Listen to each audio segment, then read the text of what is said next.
Morning students. कल जो lecture मैंने आर्टिकल 12 पे दिया था उसमें आधा रह गया था, अधूरा रह गया था, और उसका जो हाफ पार्ट है वो बाकी था, जिस पे कि आज मैंने आपको कहा था कि कंप्लीट कर दूंगा। तो सबसे पहले जो एक राजस्थान राज्य विद्युत बोर्ड बनाम मोहनलाल का केस कल मैंने साइड किया था। इस केस में, इससे पहले वाले के केस में मैंने बताया था आपको कि जो कोर्ट ने एक इजुजम जेनरिस का प्रिंसिपल डेवलप किया था, ठीक है, मद्रास इस यूनिवर्सिटी के केस में। लेकिन बाद में जब राजस्थान राज्य विद्युत बोर्ड बनाम मोहनलाल का केस आया तो इसमें सुप्रीम कोर्ट ने नए ढंग से अदर अथॉरिटीज की क्या डेफिनेशन होनी चाहिए या क्या उसका इंटरप्रिटेशन होना चाहिए उस पर रिकंसिडर किया,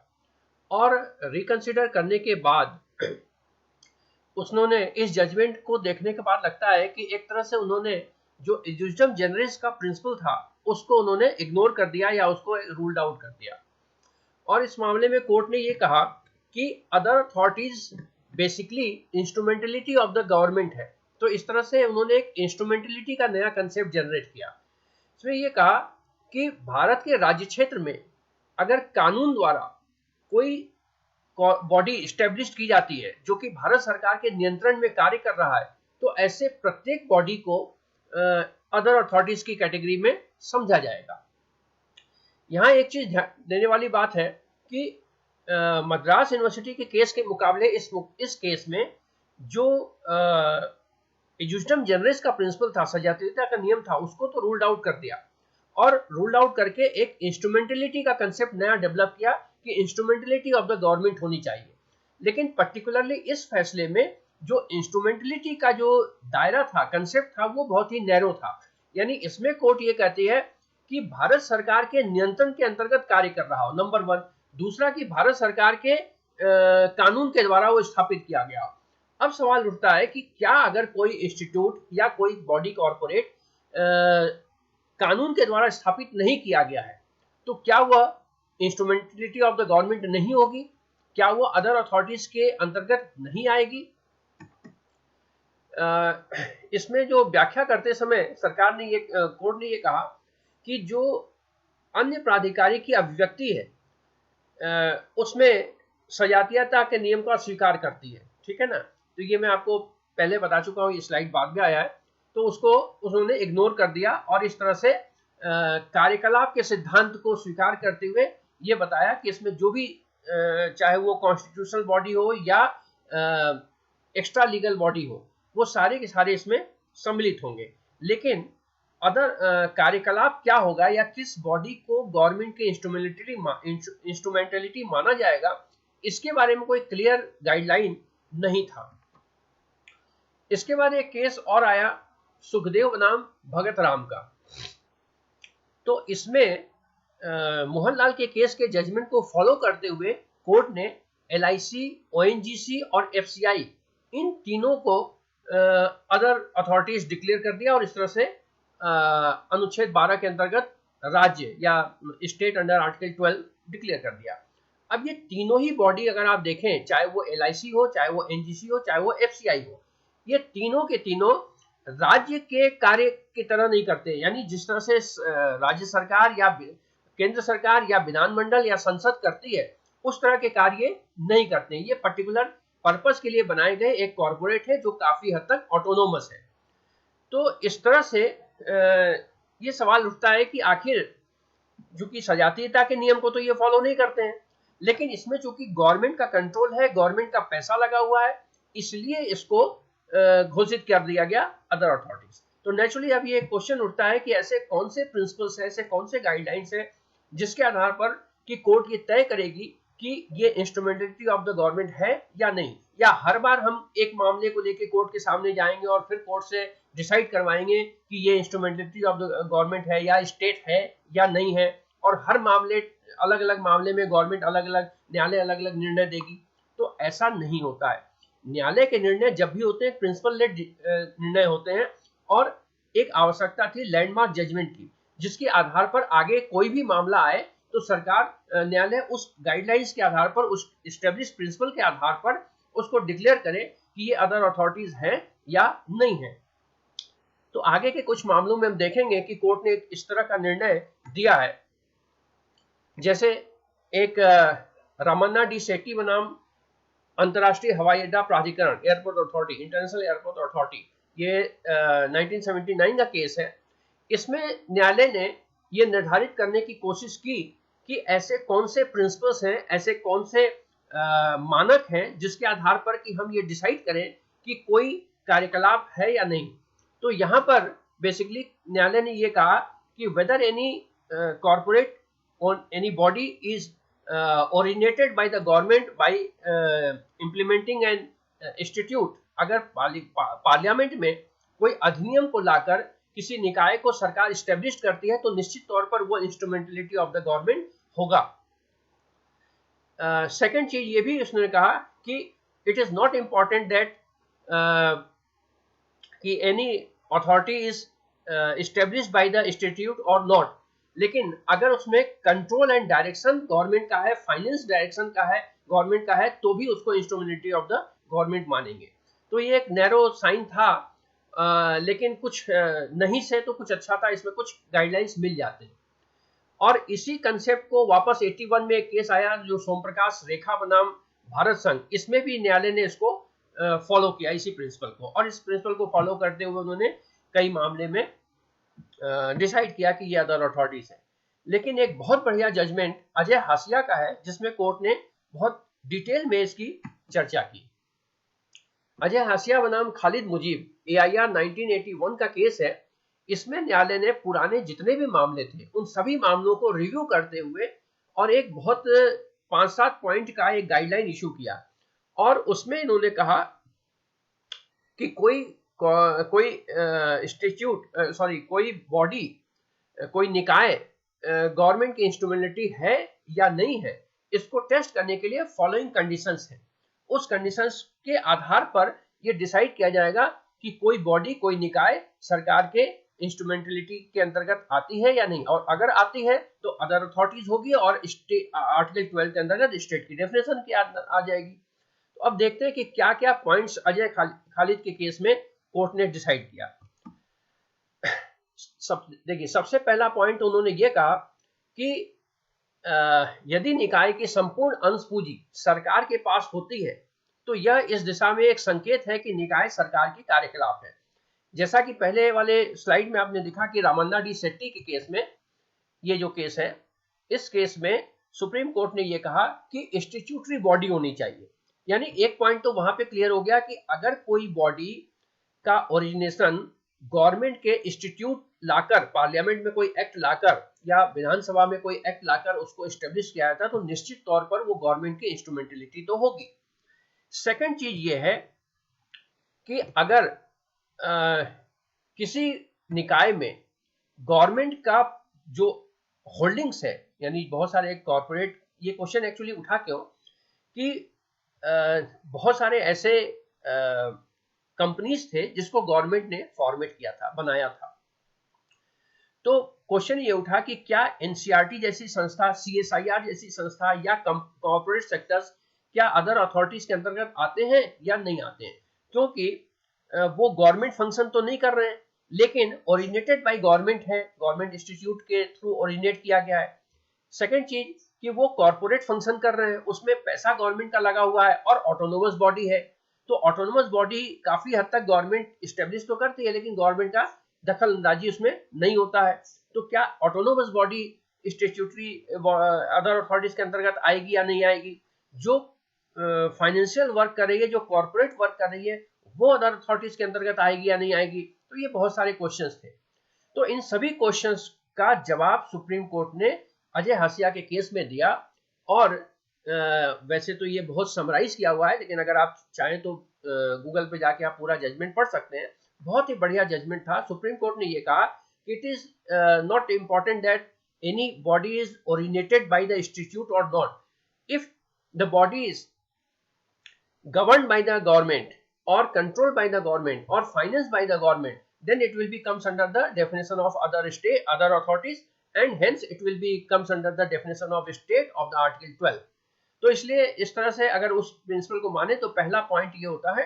कि अगर कोई निकाय है जिसमें अंश पूंजी पूरी की पूरी सरकार की लगी हुई है तो निश्चित तौर पर वो सरकार के कार्यकलाप या इंस्ट्रूमेंटलिटी ऑफ द गवर्नमेंट माने जाएंगे और इस तरह से वो अदर अथॉरिटीज होंगे। सेकेंड पॉइंट में कोर्ट ने ये कहा कि भले ही पूरी तरह से अंश पूंजी सरकार की नहीं हो, लेकिन अगर कोई ऐसा कॉर्पोरेट, ऐसा कोई बॉडी है, ऐसा कोई कॉर्पस है, निकाय है, जिसमें कि जो उसकी फाइनेंशियल एड है, वित्तीय सहायता है या जो वित्तीय खर्चे हैं वो पूरी की पूरी सरकार दे रही है, ठीक है, यानी फाइनेंस्ड बाय द गवर्नमेंट। वहां पर क्या था, ओरिजिनेट बाय द गवर्नमेंट, और यहाँ पर क्या है, फाइनेंस्ड बाय द गवर्नमेंट। अगर वो फाइनेंस्ड बाय द गवर्नमेंट है पूरी तरह से, तो इस कंडीशन में उसका जो कैरेक्टर होगा, उसका जो नेचर होगा वो गवर्नमेंट कैरेक्टर होगा, गवर्नमेंट इंस्टीट्यूशन का कैरेक्टर होगा। तो इस कंडीशन में भी वो अदर अथॉरिटीज के अंतर्गत आएगा और फिर आर्टिकल 12 में स्टेट समझा जाएगा। इसके बाद तीसरी एक बात उन्होंने कही कोर्ट ने कि यदि निकाय को एकाधिकार का दर्जा प्राप्त है जो राज्य द्वारा प्रदत्त या संरक्षित है तो भी वो अदर अथॉरिटीज आएगा। इसका मतलब क्या है, इसका मतलब यह है कि बहुत सारे ऐसे संस्थाएं हैं जो कि अपने आप में ऑटोनोमस बॉडी है, जैसे यूनिवर्सिटी एक ऑटोनोमस बॉडी है, ओएनजीसी एक ऑटोनोमस बॉडी है, एलआईसी ऑटोनोमस बॉडी है। तो इस तरह के बहुत सारे बॉडीज हैं जो कि ऑटोनोमस बॉडी है, भले ही उसको बनाते समय सरकार ने इंस्टीट्यूट लाके नहीं बनाया हो, ठीक है, लेकिन अगर वो कंट्रोल्ड बाय गवर्नमेंट है, प्रोटेक्टेड बाय गवर्नमेंट है, फाइनेंस्ड बाय गवर्नमेंट है, तो इन सभी कंडीशन में चूंकि उस पर सरकार का नियंत्रण है तो वह एक other authorities instrumentality of the government मानी जाएगी, सरकार के कार्यकलाप माने जाएंगे और इस कारण से वो अन्य प्राधिकारी के अंतर्गत भी माने जाएंगे। एक चौथा पॉइंट सुप्रीम कोर्ट ने ये और कहा कि वैसे ये समराइज किया हुआ है इस क्योंकि जजमेंट बहुत लंबा चौड़ा है, उसको बहुत कम शब्दों में सीमित करके जो पॉइंट्स बनाए जा सकते हैं वो ये बनाए हुए हैं, तो इससे आपको एक आइडिया तो मिल जाएगा, लेकिन पूरा जजमेंट आप पढ़ना चाहते हैं तो आप गूगल पे जाके पढ़ सकते हैं। एनीवे, तो फोर्थ पॉइंट ये था कि गहरी और व्यापक राज्य नियंत्रण का अस्तित्व भी एक संकेत दे सकता है, जो कि निकाय एक राज्य साधन है या राज्य के कार्यकलाप है। यानी बहुत सारे ऐसी बॉडीज हैं जो भले ही एक्ट के द्वारा ओरिजिनेट नहीं किया गया हो, कुछ ग्रुप ऑफ पर्संस के द्वारा ओरिजिनेट किया गया हो, ठीक है, और उसको फाइनेंस भी गवर्नमेंट नहीं कर रही है, फाइनेंस जो है वो उसके अपने साधन है, अपने साधन के माध्यम से वो फाइनेंस कर रही है, लेकिन अगर उसमें सरकार का दखल अंदाजी है, यानी उसकी मॉनिटरिंग सरकार करती है, तो उस कंडीशन में भी वो निकाय के अंतर्गत आएंगी। आज की तारीख में बहुत सारे ऐसे एनजीओस हैं जो गवर्नमेंट एट पार फंक्शन कर रही है, भले उस एनजीओ को ओरिजिनेट गवर्नमेंट एक्ट के थ्रू नहीं किया गया हो और न ही वो गवर्नमेंट से कोई सहायता प्राप्त कर रही है, लेकिन चूंकि उसका फंक्शन एट पार है और वो पब्लिक को इफेक्ट कर रही है, उसके एक एक्शन से गवर्नमेंट आम पब्लिक की बहुत नुकसान और फायदे हो सकते हैं, तो ऐसे कंडीशन में गवर्नमेंट कंसर्न आता है और इस कंडीशन में गवर्नमेंट उसको कंट्रोल करती है। तो उस कंडीशन में वो सारे गवर्नमेंट इंस्ट्रूमेंटलिटी के अंतर्गत आ जाते हैं। जैसे अभी प्रेजेंट टाइम में कोरोना का पीरियड चल रहा है, एपिडेमिक एक्ट लागू है, इस एक्ट के अंतर्गत जितने प्राइवेट हॉस्पिटल्स हैं उन सबको गवर्नमेंट ने एक्वायर कर रखा है जहां जहां भी कोरोना का इफेक्ट है डिस्ट्रिक्ट में। तो अब ऐसे कंडीशन में वो सारे जो प्राइवेट हॉस्पिटल हैं जो इस एक्ट के एपिडेमिक एक्ट लागू नहीं होने से पहले केवल गवर्नमेंट के जो गाइडलाइंस है, हेल्थ डिपार्टमेंट गाइडलाइंस है, उसको फॉलो करते थे, लेकिन आज की तारीख में वो गवर्नमेंट के डायरेक्शन पर काम कर रहे हैं, इसलिए फॉर द लिमिटेड पीरियड इसको हम इंस्ट्रूमेंटलिटी ऑफ द गवर्नमेंट भी कह सकते हैं। तो और पांचवा लास्ट पॉइंट ये है कि यदि निकाय द्वारा किए गए कार्य सार्वजनिक महत्व के हैं और सरकारी कार्यों से निकटता से संबंधित है, तो वह निकाय को सरकार के एक साधन के रूप में व्यवहार करने के लिए एक प्रासंगिक कारण है। ये कुछ उसी तरह से है जैसा कि अभी मैंने पहले कहा कि धीरे धीरे जो फंक्शंस हैं वो बढ़ते गए। 90 ऑनवर्ड बहुत सारे ऐसे काम हैं जो पूरी तरह से सरकार करती थी, लेकिन सरकार धीरे धीरे उसको या तो कॉर्पोरेट के माध्यम से करती जा रही है या बहुत सारे एनजीओस हैं जिसको आउटसोर्सिंग किया जा रहा है। तो अगर हम जैसे जैसे सरकार अपने काम कम करती जा रही है, वैसे वैसे अगर अदर अथॉरिटीज की डेफिनेशन को, उसकी गाइडलाइंस को अगर हम स्ट्रिक्ट करें, तो फंडामेंटल राइट जो है वो बहुत लोगों के कर्टेल हो जाएंगे। इसलिए जो सुप्रीम कोर्ट है उसके जजमेंट बहुत ही प्रोग्रेसिव है सुप्रीम कोर्ट का जो जजमेंट है उसका अप्रोच ये है कि फंडामेंटल राइट मैक्सिमम लोगों के प्रोटेक्ट हो। तो ऐसे कंडीशन में जैसे जैसे गवर्नमेंट अपने सोवरेन वर्क को कम करती जा रही है और उस वर्क को दूसरे को ट्रांसफर करती जा रही है, चाहे वो कंपनी को ट्रांसफर करे, चाहे वो एनजीओ को ट्रांसफर करे, तो सुप्रीम कोर्ट ने अपने इस जजमेंट के माध्यम से उन सारे कॉर्पोरेट्स को, उन सारे एनजीओ को भी अदर अथॉरिटीज की लिमिट में ले आया है, उस डेफिनेशन में ले आया है। तो ऐसे कंडीशन में अब आज की तारीख में अदर अथॉरिटीज के डेफिनेशन इतना एनलार्ज हो गया है कि अगर आप देखिए कोई भी एनजीओ हो, कोई भी संस्था हो, वो भले ही कुछ लोगों के गिल्ड के थ्रू इस्टेब्लिश किया गया हो, चाहे भले वो सोसाइटी एक्ट के अंदर क्यों न किया गया हो इस्टेब्लिश, और उसके बाद वो गवर्नमेंट से किसी भी तरह का सहायता प्राप्त कर रहे हैं तो अदर अथॉरिटीज के अंदर आ जाएंगे। आज की तारीख में बहुत सारी ऐसी संस्थाएं हैं जो कि चाहे स्कूल हो, वो गवर्नमेंट से रिड्यूस रेट पर जमीन ले लेती हैं, हॉस्पिटल है रिड्यूस रेट पर जमीन ले लेती हैं, तो इन सभी को कहीं ना कहीं गवर्नमेंट के नियंत्रण में आना पड़ता है। जैसे आरटीई लागू हुआ तो जो स्कूल है वो गवर्नमेंट के नियमानुसार ही चलाए जाते हैं, तो आरटीई के नियम को फॉलो करना उनको जरूरी है। हॉस्पिटल है इसी तरह से, उन्होंने भारत सरकार के जो भी हेल्थ डिपार्टमेंट की गाइडलाइंस है उसको फॉलो करते हुए हॉस्पिटल खोला है, तो वहां पर उन्हें भामाशाह के अंतर्गत जो सुविधा देनी है वो देनी पड़ती है और सरकार के उस गाइडलाइंस का फॉलो करना पड़ता है। तो इस तरह से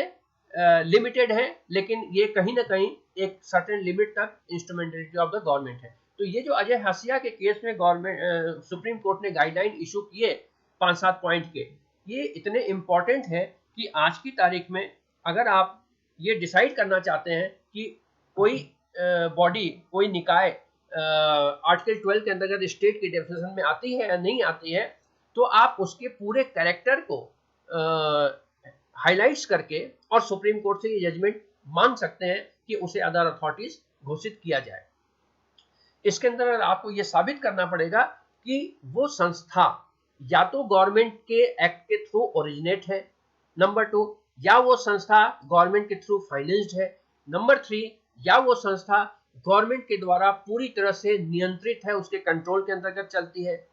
नंबर 4 कि भले ही वो ऑटोनोमस है लेकिन उसके ट्रांसफर पोस्टिंग में कौन उसका चेयरमैन बनेगा इस पे गवर्नमेंट के बहुत दखल है, गवर्नमेंट के जो अधिकारी हैं उन्हीं को आईएएस अधिकारी वगैरह को उसके जो है चेयरमैन बनाए जाते हैं। अगर ऐसा कुछ नहीं है और वो पूरी तरह से कॉर्पोरेट बॉडी है, लेकिन कॉर्पोरेट बॉडी होने पर भी अगर गवर्नमेंट के मेजर शेयर होल्डर गवर्नमेंट की है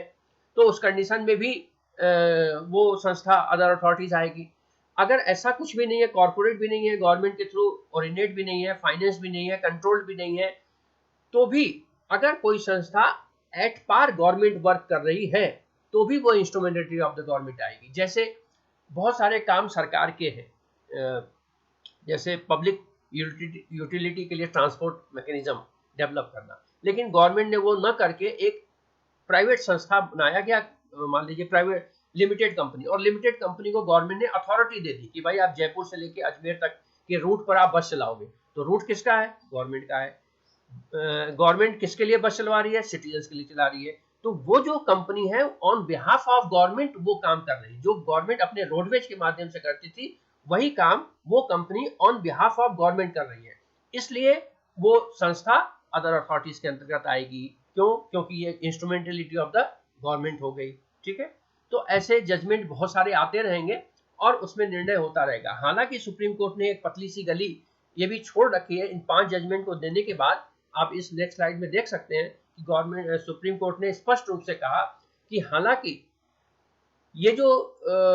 टेस्ट है, ये जो परीक्षण है, ये जो मानक है वो निर्णायक या स्पष्ट नहीं है, यानी अल्टीमेट नहीं है ये, ठीक है ना, ये केवल एक गाइडलाइंस है जिसका उपयोग करके और ये निर्धारित किया जा सकता है कि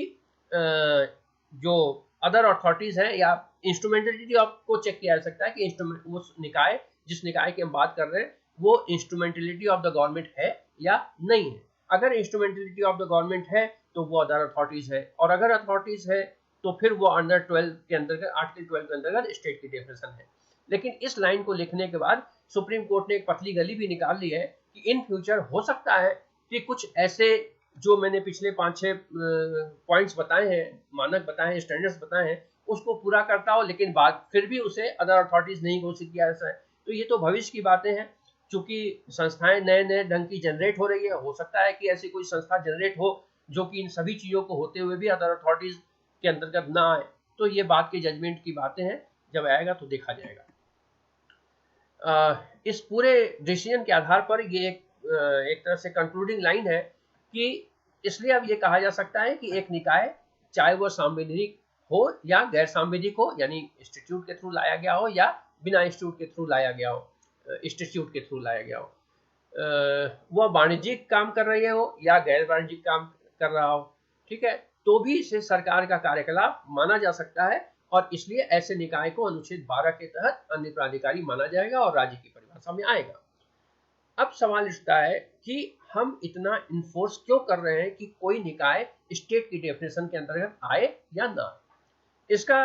जवाब आपको नेक्स्ट स्लाइड में मिलेगा कि जब किसी बॉडी को, जब किसी निकाय को हम ये डिसाइड कर देते हैं कि ये अदर अथॉरिटीज के अंतर्गत है या अदर अथॉरिटीज के डेफिनेशन में आता है, तो वो आर्टिकल 12 में स्टेट हो जाता है, और जैसे ही आर्टिकल 12 में स्टेट हो गया तो फिर लोगों के फंडामेंटल राइट को प्रोवाइड कराने के लिए अधिकार मिल जाता है। यानी उस संस्था के विरुद्ध आप अपने फंडामेंटल राइट को प्रोसीड कराने के लिए, उसको एक्टिवेट कराने के लिए आप 226 में हाई कोर्ट और आर्टिकल 32 में सुप्रीम कोर्ट में जा सकते हैं। अब एक एग्जाम्पल के तौर पर देख लेते हैं। मान लीजिए कि कोई बिजली, गवर्नमेंट का बिजली, पहले आप जानते हैं टेलीफोन विभाग, बिजली विभाग, पानी विभाग, ये सारे डिपार्टमेंट हुआ करते थे गवर्नमेंट के, और धीरे धीरे गवर्नमेंट जो है इन सब चीजों से भाग रही है और इनको या तो कॉर्पोरेट बना दिया है या प्राइवेट संस्था बना दिया है। पहले उन्होंने कॉर्पोरेट बनाया था, जैसे जल निगम बना दिया, विद्युत निगम बना दिया, टेलीफोन निगम बना दिया, ठीक है, और उसके बाद एक नया दौर और आया जबकि ये सब प्राइवेटाइज को दिया जा रहा है, जैसे कहीं टाटा ने खरीद लिया, कहीं जो है रिलायंस ने खरीद लिया बिजली विभाग को। इसी तरह से टेलीफोन अभी गवर्नमेंट का, बीएसएनएल है तो कॉर्पोरेट जिसमें गवर्नमेंट का पूरा पैसा लगा हुआ है, लेकिन फिर भी मैक्सिमम जो काम है वो प्राइवेट संस्था, रिलायंस और एयरटेल जैसे लोग कर रहे हैं। तो अब ये उठता है कि अगर गवर्नमेंट अपने डिपार्टमेंट धीरे धीरे कम करती जा रही है,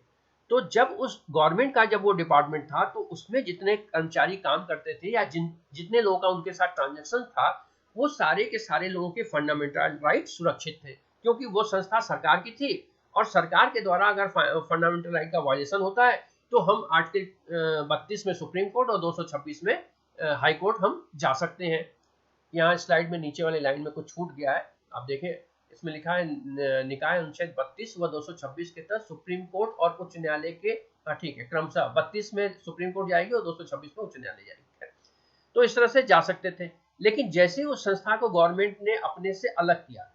अब अगर अलग करने के, मान लीजिए कि उसको कॉर्पोरेट बना दिया, निगम बना दिया, तो अगर हम निगम को अदर अथॉरिटीज के डेफिनेशन में नहीं लाते हैं, तो उस कंडीशन में उस निगम में काम करने वाले कर्मचारी, उस निगम के साथ संबंध रखने वाले आम नागरिक, इन सब के फंडामेंटल राइट सुरक्षित नहीं होंगे। अगर कोई डिस्प्यूट अराइज हो गया तो उन्हें कहां जाना होगा? उन्हें सिविल कोर्ट जाना होगा, और सिविल कोर्ट की प्रक्रिया आप जानते हैं कितना टिपिकल है और कितना टाइम टेकिंग है।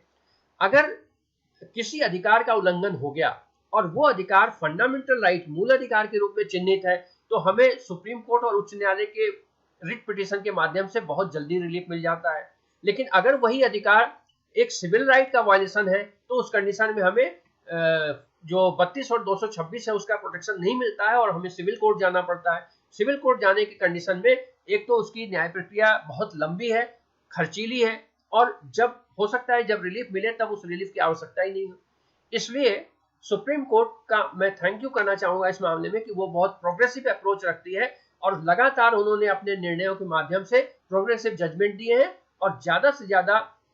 निकायों को उन्होंने अदर अथॉरिटीज के डेफिनेशन में सम्मिलित करने की कोशिश की है, जिससे अधिक से अधिक लोगों के फंडामेंटल राइट प्रोटेक्ट हो सके। तो इस तरह से ये पूरा जो 2 लेक्चर है वो आर्टिकल 12 में जो स्टेट की डेफिनेशन है उस पर है, और मुझे लगता है कि ये टॉपिक कंप्लीट है। फिर भी अगर कोई डाउट है, कोई क्वेश्चन है, तो आप व्हाट्सएप पे पूछ सकते हैं। और जनरली फंडामेंटल राइट से एग्जाम में 4 से 5 क्वेश्चन आते हैं, 3 से 4 तो मिनिमम आते ही आते हैं। तो हो सकता है कि आर्टिकल 12 पे स्टेट पे आपको एक क्वेश्चन मिल जाए। तो इस तरह से ये सारे जो इंपॉर्टेंट केसेस, वैसे केसेस बहुत सारे हैं, लेकिन मैंने उन्हीं केसेस को साइट किया है जो लैंडमार्क जजमेंट्स वाले हैं और जो गाइडलाइन इशू करते हैं। तो मुझे लगता है कि ये आज का लेक्चर कंप्लीट है। Okay, thank you.